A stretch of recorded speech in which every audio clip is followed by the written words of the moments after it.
From this to this. Siyempre, hiwain muna natin. Tayo ng apple salad.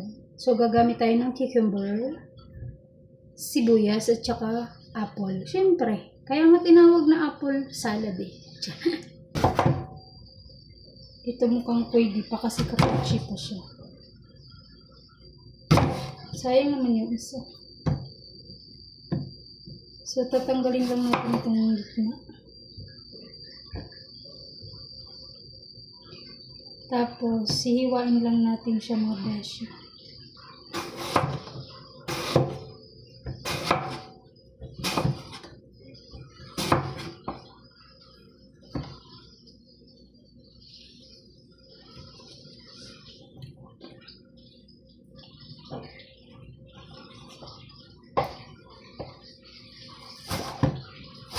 Pag ganyan.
So, this is it. I-mix lang natin siya to combine.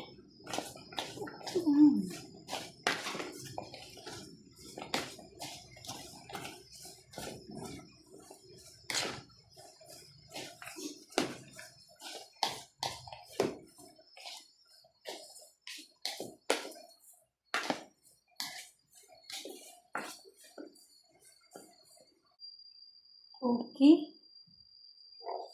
Tara't kumain tayo ng apple salad. So, natapos na nga natin ang ating apple salad.